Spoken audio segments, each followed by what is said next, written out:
Madame la Présidente, chers collègues, donc en préambule, notre groupe se réjouit de la reconnaissance du rôle considérable joué par l'Union européenne dans le soutien aux politiques publiques développées sur notre territoire. Nous sommes à ce titre satisfaits qu'aucun dégagement d'office n'ait été constaté sur la précédente période. C'est une bonne chose. Plus précisément, la lecture de la délibération et de ses annexes nous donne des informations très intéressantes et riches qui ont été présentées tout à l'heure sur le travail accompli par nos services dans le cadre de la négociation du programme FEDER-FSE, du programme du volet régional de la PAC et de la déclinaison régionale du programme FEAMPA. Notamment, d'ailleurs, à la suite de démarches de concertation louables. Et je souhaite saluer l'action de nos services compétents et dévoués sur ces sujets. Ce programme comporte d'importantes modifications non négligeables. L'approche multifonds pour le développement territorial fait partie de celles qui nous semblent pertinentes. Elle a peu été présentée tout à l'heure. Toutefois, nous souhaitons vous faire part d'inquiétudes sérieuses. Dans l'ensemble, il semblerait, d'après le vocabulaire employé et qui a été repris, que les ambitions sont louables et soutenables. Pour le FEDER-FSE, on parle de développement économique des PME et de numérisation, d'environnement et de mobilité durable, de développement territorial, de formation d'accès à l'emploi. Pour le plan stratégique national FEADER, d'installation de nouveaux agriculteurs, de soutien à leurs revenus, de transition agroécologique et environnementale, de développement de la filière forêt-bois, etc. Pour la pêche, le FEAMPA, une pêche responsable et durable, une aquaculture exemplaire en matière d'environnement, de qualité sanitaire et d'innovation, etc. Qui pourrait être contre? Certainement pas des écologistes. Mais à la lecture, étonnamment, la compatibilité avec Néoterra est très peu mentionnée. Et plus globalement, on ne saisit pas le sens politique. Et c'est bien le problème d'approche politique qui se limite aux conditions technico-financières complexes, qui sont certes nécessaires, mais non suffisantes. Et à l'échelle européenne, comme à l'échelle de notre région, ce biais est préjudiciable. Il conduit au désamour du politique et, plus profondément, il masque le sens profond des politiques publiques. Nous n'avons malheureusement pas le temps de développer l'ensemble de ces orientations.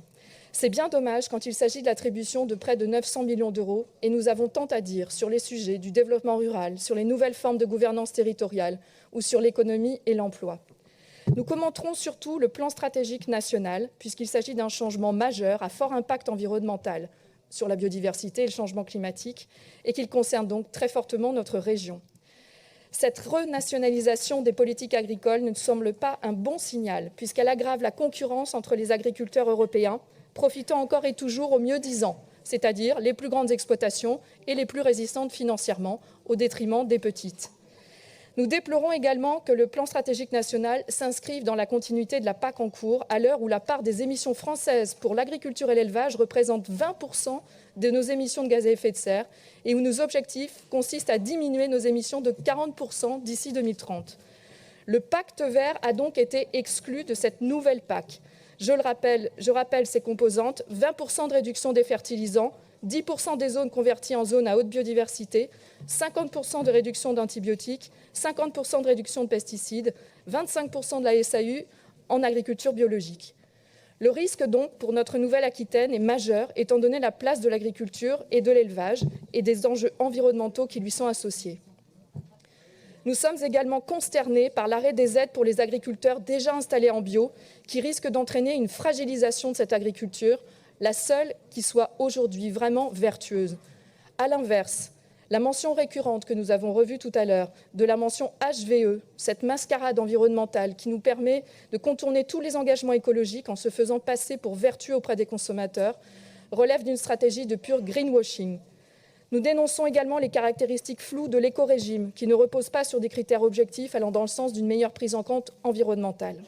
Enfin, et pour nous cela est grave, ce plan stratégique national ne cherche aucunement à intégrer l'ensemble des autres programmes et mesures portant sur des enjeux majeurs, la santé environnementale, la pollution aux nitrates ou la réduction des pesticides. Cette dérive à l'échelle de l'Europe et de l'État français menace bien évidemment également le vivant sur nos territoires néo-aquitains. Dans ce nouveau contexte, quels mécanismes compensatoires pourront être déployés dans notre région? Quelles sont les garanties qui nous permettront d'intégrer concrètement l'ensemble de nos objectifs environnementaux et sociaux dans notre politique agricole, dans notre politique de la pêche et dans toutes nos autres politiques publiques? Plus généralement, Quels sont les indicateurs concrets qui nous permettront de véritablement piloter nos choix publics et de contrer les effets délétères de politiques qui plombent l'avenir des générations futures, telles que cette PAC du passé qui nous conduit collectivement dans le mur? Car considérer ces indicateurs comme contraires à l'action publique, c'est se tromper sur le besoin de critères d'arbitrage objectifs pour le passage à l'acte.